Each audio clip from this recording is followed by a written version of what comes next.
हाँ जी, ਵੈਲਕਮ ਹੈ ਸਾਰਿਆਂ ਦਾ ਪੋਸ਼ਨ ਟਰੈਕਰ ਦੀ ਵੀਡੀਓ ਦੇ ਵਿੱਚ।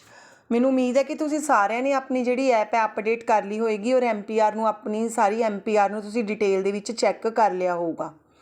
ਠੀਕ ਹੈ ਜੀ। ਸੋ MPR ਤੋਂ ਪਹਿਲਾਂ ਡਿਸਕਸ ਕਰਨ ਤੋਂ ਪਹਿਲਾਂ ਮੈਂ ਤੁਹਾਨੂੰ ਨਾ ਇੱਕ ਚੀਜ਼ ਦੱਸਣਾ ਚਾਹ ਰਹੀ ਹਾਂ ਕਿ ਮੈਨੂੰ ਬਾਰ-ਬਾਰ ਕਮੈਂਟਸ ਆ ਰਹੇ ਨੇ ਉਹ ਚੀਜ਼ ਲਈ।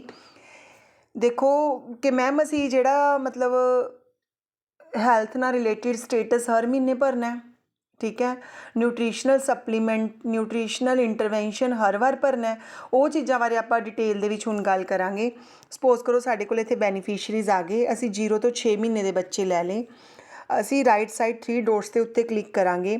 3 ਡੋਟਸ ਦੇ ਉੱਤੇ ਕਲਿੱਕ ਕਰਨ ਤੋਂ ਬਾਅਦ ਅਸੀਂ ਜਾਵਾਂਗੇ add growth and nutritional status.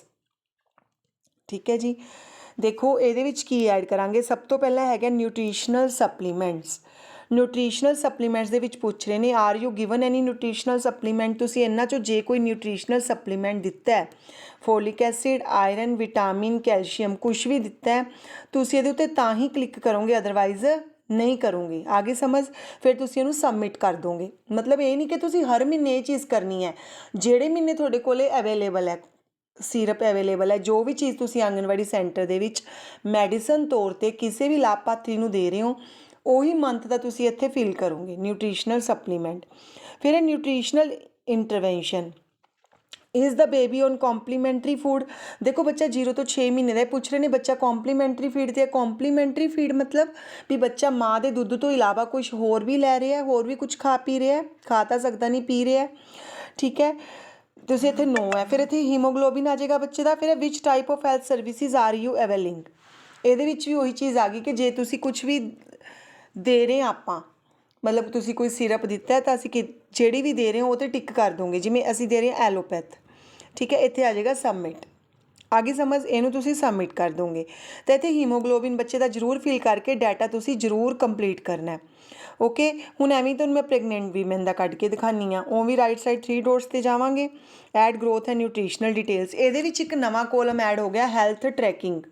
Health tracking but ਦੇਖੋ ਉਹਦੇ ਵਿੱਚ ਜਦੋਂ ਆਪਾਂ 0 ਤੋਂ 6 ਮਹੀਨਿਆਂ ਦੇ ਬੱਚੇ ਦੀ ਗੱਲ ਕਰਦੇ ਹਾਂ, ਜਾਂ 3 ਤੋਂ 6 ਸਾਲ ਤੱਕ, ਜਾਂ 6 ਮਹੀਨਿਆਂ ਤੋਂ 3 ਸਾਲ ਤੱਕ ਦੇ ਬੱਚਿਆਂ ਦੀ, ਉਹਦੇ ਉੱਤੇ ਗਰੋਥ ਮੋਨੀਟਰਿੰਗ ਆਲਰੇਡੀ ਹੁੰਦੀ ਹੈ, ਜਿਹੜੀ ਕਿ ਆਪਾਂ ਹਰ ਮਹੀਨੇ ਕਰੀ ਜਾਂਦੇ ਹਾਂ।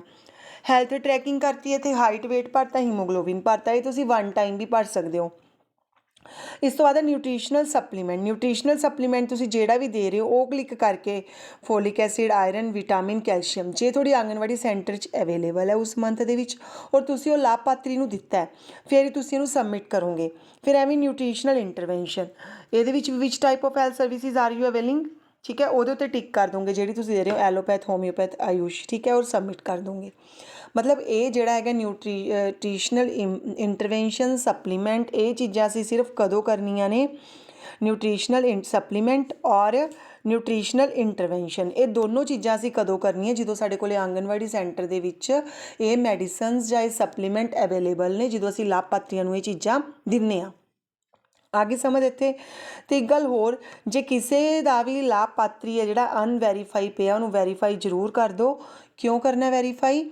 ਕਿਉਂਕਿ ਜੇ ਤੁਸੀਂ ਉਸਨੂੰ ਵੈਰੀਫਾਈ ਨਾ ਕੀਤਾ ਤਾਂ ਤੁਸੀਂ ਉਸਦਾ THR ਨਹੀਂ ਫਿਲ ਕਰ ਸਕਦੇ। ਦੇਖੋ ਇਹਦੇ ਵਿੱਚ ਇੱਕ ਹੋਰ ਨਵਾਂ ਤੁਸੀਂ ਨੋਟ ਕੀਤਾ ਕੀ ਨਵਾਂ ਅਪਡੇਟ ਆਇਆ ਐਪ ਦੇ ਵਿੱਚ, ਕਿ ਆਪਣੇ ਕੋਲ ਸਾਰੀ MPR ਜੋ ਵੀ ਅਸੀਂ ਫਿਲ ਕਰਦੇ ਹਾਂ ਕੰਪਾਈਲ ਹੋ ਕੇ ਅੱਗੇ ਆ ਜਾਂਦੀ ਹੈ। ਮਤਲਬ ਜਿਹੜੀ ਦੇਖੋ ਹੁਣ ਤੁਸੀਂ ਅਸੀਂ MPR ਖੋਲ ਰਹੇ ਹਾਂ, ਮੰਥਲੀ ਪ੍ਰੋਗਰੈਸ ਰਿਪੋਰਟ ਖੋਲ ਰਹੀ ਅਸੀਂ। MPR ਦੀ ਫੁੱਲ ਫੋਰਮ ਹੈ ਮੰਥਲੀ ਪ੍ਰੋਗਰੈਸ ਰਿਪੋਰਟ। ਤੁਸੀਂ ਪਤਾ ਐਪ ਦੇ ਵਿੱਚ ਜਿਹੜਾ ਡਾਟਾ ਫਿਲ ਕਰੀ ਜਾਓਗੇ ਉਹ ਆਪਣੇ ਆਪ ਇੱਥੇ ਉੱਤੇ ਕੰਪਾਈਲ ਹੋ ਹੀ ਜਾਊਗਾ, MPR ਦੇ ਵਿੱਚ ਆਪਣੇ ਆਪ ਕੰਪਾਈਲ ਹੋ ਹੀ ਜਾਊਗਾ। ਠੀਕ ਹੈ। ਇੱਕ ਮੈਨੂੰ ਕੱਲ੍ਹ ਡੈਡ ਬੈਨੀਫਿਸ਼ਰੀ ਬਾਰੇ ਪੁੱਛ ਰਹੇ ਸੀਗੇ। ਦੇਖੋ ਡੈਡ ਬੈਨੀਫਿਸ਼ਰੀ ਹੈ ਜਿਹੜਾ, ਪਹਿਲਾਂ ਇਹ ਆਪਸ਼ਨ ਆਪਣੀ ਐਪ ਦੇ ਵਿੱਚ ਹੈਗੀ ਸੀ। ਜਦੋਂ ਅਸੀਂ 3 ਡੋਟਸ 'ਤੇ ਕਲਿੱਕ ਕਰਦੇ ਸੀ ਉਦੋਂ ਪਤਾ ਕੀ ਹੋਇਆ, ਉਹ ਗਲਤੀ ਨਾਲ ਬਹੁਤ ਸਾਰੇ ਡੈਡ ਬੈਨੀਫਿਸ਼ਰੀ ਕਰੀ ਜਾਂਦੇ ਸੀ, ਜਦੋਂ ਕਿ ਬੈਨੀਫਿਸ਼ਰੀ ਡੈਡ ਨਹੀਂ ਸੀ ਹੁੰਦਾ। ਹੁਣ ਇਹ ਜਿਹੜੀ ਆਪਸ਼ਨ ਹੈ ਤੁਹਾਡੀ ਓਫੀਸ਼ੀਅਲ ID 'ਤੇ ਹੈ, ਤੁਹਾਡੇ ਆਫਿਸ ਦੀ ਇੱਕ ਬਣੀ ਹੋਈ ਆ ID, ਠੀਕ ਹੈ, ਤੁਹਾਡੇ CDPO ਮੈਮ ਜਾਂ CDPO ਮੈਮ ਜਾਂ ਸਰ ਦੀ, ਉਹ ID ਦੇ ਵਿੱਚੋਂ ਹੀ ਜਾ ਕੇ ਜੇ ਕੋਈ ਬੈਨੀਫਿਸ਼ਰੀ ਡੈਡ ਹੈ ਤਾਂ ਉੱਥੋਂ ਹੀ ਜਾ ਕੇ ਤੁਸੀਂ ਉਹਨੂੰ ਡੈਡ ਡਿਸੀਜ਼ ਕਰ ਸਕਦੇ ਹੋ। ਠੀਕ ਹੈ। ਜਾਂ ਤੁਹਾਡੇ ਕੋਲੋਂ ਕੁਛ ਗਲਤ ਹੋ ਗਿਆ, beneficiary the date of birth ਗਲਤ ਹੋ ਗਈ, LMP ਗਲਤ ਹੋ ਗਈ, ਤਾਂ ਤੁਸੀਂ ਕੀ ਕਰ ਸਕਦੇ ਹੋ, ਉਹਨੂੰ ਉੱਥੋਂ ਇਨਐਕਟਿਵ ਕਰਵਾ ਕੇ ਦੁਬਾਰਾ ਨਿਊ ਰਜਿਸਟ੍ਰੇਸ਼ਨ ਦੇ ਵਿੱਚ ਪਾ ਸਕਦੇ ਹੋ। ਇਹ ਗੱਲਾਂ ਬਹੁਤ ਜ਼ਰੂਰੀ ਸੀ ਤੁਹਾਨੂੰ ਦੱਸਣੀਆਂ, ਸੋ ਧਿਆਨ ਨਾਲ ਕੱਲੀ ਗੱਲ ਸੁਣਨੀ ਹੈ ਤੁਸੀਂ। ਆ ਗਈ ਸਮਝ। ਉਸ ਤੋਂ ਬਾਅਦ ਦੇਖੋ ਇਹ ਤੁਹਾਡੇ ਅੱਗੇ ਵਿਊ ਡਿਟੇਲਸ ਆ ਗਈਆਂ। ਤੁਹਾਨੂੰ ਮੈਂ ਕੱਲ੍ਹ ਵੀ ਦੱਸਿਆ ਸੀ, ਪਹਿਲਾਂ ਤੁਹਾਡੇ ਕੋਲ ਸਾਰਾ ਬੈਨੀਫਿਸ਼ਰੀਜ਼ ਦਾ ਡਾਟਾ ਆ ਗਿਆ, ਠੀਕ ਹੈ, ਵੀ ਕਿੰਨੇ ਤੁਹਾਡੇ ਕੋਲ ਬੈਨੀਫਿਸ਼ਰੀਜ਼ ਨੇ ਔਰ ਕਿੰਨੇ ਨਵੇਂ ਰਜਿਸਟਰਡ ਨੇ। Anganwadi centre migration, anganwadi centre migration ਦਾ ਮਤਲਬ ਇਹ ਹੈ ਕਿ ਤੁਹਾਡਾ ਕੋਈ ਜਿਹੜਾ ਲਾਭਪਾਤਰੀ ਹੈ, ਤੁਸੀਂ ਹੋਰ ਕਿਸੇ ਸੈਂਟਰ 'ਚ ਮਾਈਗ੍ਰੇਟ ਕੀਤਾ, ਵੀ ਤੁਹਾਡਾ ਸਰਵੇ ਏਰੀਆ ਬਦਲਿਆ ਗਿਆ, ਠੀਕ ਹੈ, ਜਾਂ ਤੁਹਾਡਾ ਸਰਵੇ ਏਰੀਆ ਤੁਹਾਡੇ ਦੂਜੇ ਵਰਕਰ ਨਾਲ ਐਕਸਚੇਂਜ ਹੋਇਆ, ਕੋਈ ਲਾਭਪਾਤਰੀ ਤੁਹਾਡੇ ਸਰਵੇ ਏਰੀਆ ਤੋਂ ਜਾ ਕੇ ਦੂਜੇ ਸਰਵੇ ਏਰੀਏ 'ਚ ਰਹਿਣ ਲੱਗ ਗਿਆ, ਤਾਂ ਉੱਥੇ ਅਸੀਂ ਆਹ ਚੀਜ਼ ਕਰਾਂਗੇ, ਆਂਗਨਵਾੜੀ ਸੈਂਟਰ ਮਾਈਗ੍ਰੇਸ਼ਨ, ਠੀਕ ਹੈ। ਉਸ ਤੋਂ ਬਾਅਦ ਹੈ ਇਨਐਕਟਿਵ। ਇਨਐਕਟਿਵ ਮਤਲਬ ਜਿਹੜੇ ਐਕਟਿਵ ਨਹੀਂ ਸੀ, ਜਿਨ੍ਹਾਂ ਦਾ ਹਲੇ ਆਪਣੇ ਕੋਲ ਡਾਟਾ ਦੀ ਪ੍ਰੋਬਲਮ ਹੈ ਜਾਂ ਆਧਾਰ ਵੈਰੀਫਾਈ ਨਹੀਂ ਹੋਇਆ, ਉਹ ਇਨਐਕਟਿਵ ਦੇ ਵਿੱਚ ਆ ਜਾਣਗੇ। ਸੋ ਇਹਨਾਂ ਨੂੰ ਐਕਟਿਵ ਜ਼ਰੂਰ ਕਰ ਲਓ, ਕਿਉਂਕਿ ਨਹੀਂ ਤੁਸੀਂ ਇਹਨਾਂ ਦਾ THR ਕੁਛ ਵੀ ਕਿਤੇ ਵੀ ਸ਼ੋਅ ਨਹੀਂ ਕਰ ਪਾਓਗੇ, ਠੀਕ ਹੈ। ਫਿਰ ਹੈ ਨਿਊਟ੍ਰੀਸ਼ਨਲ ਸਪਲੀਮੈਂਟ। ਇਹਦੀ ਇੱਕ ਵਾਰ ਆਪਾਂ ਬੈਨੀਫਿਸ਼ਰੀਜ਼ ਦੀ ਵਿਊ ਕਰ ਲਈਏ ਡਿਟੇਲਸ। ਪਹਿਲਾਂ ਪ੍ਰੈਗਨੈਂਟ ਵੀਮੇਨ ਦੀ ਡਿਟੇਲ ਆ ਗਈ ਆਪਣੇ ਕੋਲੇ। ਦੇਖੋ 3 ਸਾਡੇ ਐਕਟਿਵ ਬੈਨੀਫਿਸ਼ਰੀ ਨੇ, ਇੱਕ ਨਿਊਲੀ ਰਜਿਸਟਰ ਹੈ, ਆਂਗਨਵਾੜੀ ਸੈਂਟਰ ਮਾਈਗ੍ਰੇਸ਼ਨ 0 ਹੈ, ਠੀਕ ਹੈ। ਫਿਰ ਅੱਗੇ ਲੈਕਟੇਟਿੰਗ ਮਦਰ ਦੀ ਆ ਗਈ, ਚਿਲਡਰਨ ਦੀ ਆ ਗਈ। ਇਹ ਸਾਰੀ ਜਿਹੜੀ ਹੈਗੀ ਹੈ ਹੁਣ ਤੁਹਾਡੇ ਸਾਹਮਣੇ ਡਿਟੇਲ ਆ ਗਈ। ਆਹੀ ਸਪਲੀਮੈਂਟਰੀ ਨਿਊਟ੍ਰੀਸ਼ਨ, ਠੀਕ ਹੈ। ਅੱਗੇ ਤੁਹਾਡੇ ਐਲੀਜੀਬਲ ਜਿਹੜੇ ਕੈਂਡੀਡੇਟਸ ਨੇ, ਜਿਹੜੇ ਤੁਹਾਡੇ ਲਾਭਪਾਤਰੀ ਨੇ ਸਪਲੀਮੈਂਟਰੀ ਨਿਊਟ੍ਰੀਸ਼ਨ ਲਈ ਕਿੰਨੇ ਨੇ, 40। ਬਟ ਤੁਸੀਂ ਕਿੰਨਿਆਂ ਨੂੰ ਦਿੱਤਾ ਹਾਲੇ ਤੱਕ ਇਹਨਾਂ ਨੇ ਅਗਸਤ ਮਹੀਨੇ ਦੇ ਵਿੱਚ, ਇਹ ਅਗਸਤ ਮੰਥ ਦੀ ਰਿਪੋਰਟ ਹੈ, ਸੈਪਟੰਬਰ ਦੀ ਰਿਪੋਰਟ ਤੁਹਾਡੀ ਅਕਤੂਬਰ ਦੇ ਵਿੱਚ ਸ਼ੋਅ ਹੋਏਗੀ, ਠੀਕ ਹੈ। 14 ਨੂੰ ਦਿੱਤਾ ਹੈ 21 ਡੇਜ਼ ਦੇ ਲਈ, ਠੀਕ ਹੈ। ਔਰ 364 ਡੇਜ਼ ਆਫ THR ਪ੍ਰੋਵਾਈਡਡ। ਔਰ ਕਿੰਨੇ ਬੈਨੀਫਿਸ਼ਰੀਜ਼ ਨੂੰ THR ਦਿੱਤਾ ਗਿਆ, 16 ਨੂੰ, ਓਕੇ। ਦੈਨ 40 ਡੇਜ਼ ਲਈ HCM ਪ੍ਰੋਵਾਈਡ ਕੀਤਾ ਗਿਆ, ਕਿੰਨਿਆਂ ਨੂੰ, 13 ਬੱਚਿਆਂ ਨੂੰ। ਫਿਰ ਇਹ ਪ੍ਰੀ ਸਕੂਲ ਵਾਲੇ ਬੱਚੇ ਆ ਗਏ, ਫਿਰ ਤੁਹਾਡੀਆਂ ਹੋਮ ਵਿਜ਼ਿਟ ਆ ਗਈਆਂ, ਠੀਕ ਹੈ। ਫਿਰ ਗਰੋਥ ਮੋਨੀਟਰਿੰਗ ਆ ਗਈ ਸਾਰੀ, ਇਹਦੇ ਵਿੱਚ ਵੀ ਦੇਖੋ ਸਾਰਾ ਵਿਊ ਹੈ ਤੁਹਾਡੇ ਸਾਹਮਣੇ।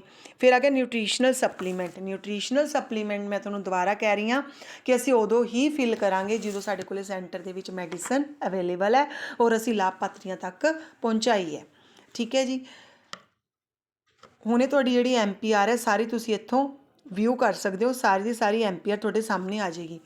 ਦੇਖੋ ਇੱਕ ਆ ਉੱਪਰ ਨਾ ਲਿਖ ਕੇ ਆ ਰਿਹਾ, ਟੇਕ ਚਾਰਜ ਆਫ 2 ਡੇਜ਼ ਟਾਸਕ। ਇਹਦਾ ਮਤਲਬ ਮੈਨੂੰ ਕੱਲ੍ਹ ਕਿਸੇ ਨੇ ਪੁੱਛਿਆ ਸੀ, ਟੇਕ ਚਾਰਜ ਆਫ 2 ਡੇਜ਼ ਟਾਸਕ, ਇਹਦਾ ਮਤਲਬ ਹੈ ਅੱਜ ਦੇ ਕੰਮਾਂ ਦਾ ਵਿਉਰਾ, ਕਿ ਅਸੀਂ ਅੱਜ ਕਿਹੜੇ ਕੰਮ ਕੀਤੇ ਸੈਂਟਰ ਦੇ ਵਿੱਚ। ਜਦੋਂ ਤੁਸੀਂ ਆ ਕੇ ਐਪ ਓਪਨ ਕੀਤੀ, ਐਪ ਓਪਨ ਤੋਂ ਬਾਅਦ ਤੁਸੀਂ ਕਿੰਨਿਆਂ ਨੂੰ HCM ਦਿੱਤਾ, ਕਿੰਨਿਆਂ ਨੂੰ THR ਦਿੱਤਾ, ਕਿੰਨੇ ਬੱਚਿਆਂ ਦੀ ਤੁਸੀਂ ਅਟੈਂਡੈਂਸ ਲਗਾਈ, ਕਿਹੜੀ ਐਕਟੀਵਿਟੀ ਤੁਸੀਂ ਪਰਫੋਰਮ ਕੀਤੀ, ਕਿੰਨੀਆਂ ਹੋਮ ਵਿਜ਼ਿਟ ਕੀਤੀਆਂ, ਕਿੰਨੀ ਗਰੋਥ ਮੋਨੀਟਰਿੰਗ ਕੀਤੀ, ਕਿੰਨੀ ਵੈਕਸੀਨੇਸ਼ਨ ਡਿਟੇਲ ਤਾਂ ਇਹਦੇ ਆਉਂਦੀ ਨਹੀਂ ਹੈਗੀ, ਪਰ ਇਹ ਸਾਰਾ ਉਹਦਾ ਵਿਉਰਾ ਹੈ। Take charge of 2 days task means ਅੱਜ ਦੇ ਕੰਮਾਂ ਦਾ ਇੱਕ ਬਿਉਰਾ, ਵੀ ਤੁਸੀਂ ਕਿਹੜੇ ਕੰਮ ਕੀਤੇ, ਠੀਕ ਹੈ ਜੀ। ਸੋ ਜੇ ਕਿਸੇ ਨੂੰ ਕੁਝ ਨਹੀਂ ਪਤਾ ਲੱਗਿਆ ਤਾਂ ਤੁਸੀਂ ਜ਼ਰੂਰ ਪੁੱਛ ਸਕਦੇ ਹੋ ਕਮੈਂਟ ਦੇ ਵਿੱਚ, ਠੀਕ ਹੈ। ਔਰ ਕਿਸੇ ਦੀ ਕੋਈ ਕੁਐਸਚਨਿੰਗ ਹੋਈ ਤਾਂ ਉਹ ਵੀ ਜ਼ਰੂਰ ਪੁੱਛਿਓ, ਅਤੇ ਤੁਹਾਡੇ ਹਰ ਇੱਕ ਤਰ੍ਹਾਂ ਦਾ ਡਾਊਟ ਹੈ ਜਿਹੜਾ ਤੁਹਾਡਾ ਉਹ ਵੀਡੀਓ ਦੇ ਥਰੂ ਕਲੀਅਰ ਕੀਤਾ ਜਾਊਗਾ। ਔਰ ਵੀਡੀਓ ਨੂੰ ਨਾ ਸਕਿਪ ਨਾ ਕਰਿਆ ਕਰੋ, ਕਿਉਂਕਿ ਬਹੁਤ ਇੰਪੋਰਟੈਂਟ ਚੀਜ਼ਾਂ ਹੁੰਦੀਆਂ ਨੇ ਜਿਹੜੀਆਂ ਜਾਣਨੀਆਂ ਹੁੰਦੀਆਂ ਨੇਗੀਆਂ, ਠੀਕ ਹੈ। ਸੋ ਵੀਡੀਓ ਜੇ ਵਧੀਆ ਲੱਗੀ ਤਾਂ ਲਾਈਕ ਅਤੇ ਕਮੈਂਟ ਜ਼ਰੂਰ ਕਰਿਆ ਕਰੋ, ਹੈ ਨਾ। ਇਹਦੇ ਨਾਲ ਮਤਲਬ ਇੱਕ ਤਰ੍ਹਾਂ ਦੀ ਮੋਟੀਵੇਸ਼ਨ ਮਿਲ ਜਾਂਦੀ ਹੈ ਕਿ ਹਾਂ ਤੁਹਾਨੂੰ ਇਨਫੋਰਮੇਸ਼ਨ ਸਮਝ ਆ ਗਈ। ਮੇਰਾ ਮਕਸਦ ਹੁੰਦਾ ਕਿ ਤੁਹਾਨੂੰ ਹਰ ਇੱਕ ਚੀਜ਼ ਕਲੀਅਰਲੀ ਸਮਝ ਆ ਜੇ, ਵੀ ਕੁਝ ਵੀ ਮਿਸ ਨਾ ਹੋਵੇ। ਅਤੇ ਜੇ ਤੁਸੀਂ ਕਮੈਂਟ ਕਰਦੇ ਹੋ ਨਾ, ਇੱਕ ਮਤਲਬ ਬੂਸਟ ਮਿਲਦਾ ਕਿ ਹਾਂ ਜੋ ਮੈਂ ਸਮਝਾ ਰਹੀ ਹਾਂ ਤਾਂ ਤੁਹਾਨੂੰ ਬਹੁਤ ਅੱਛੀ ਤਰ੍ਹਾਂ ਸਮਝ ਆ ਰਿਹਾ ਹੈ। So thank you so much.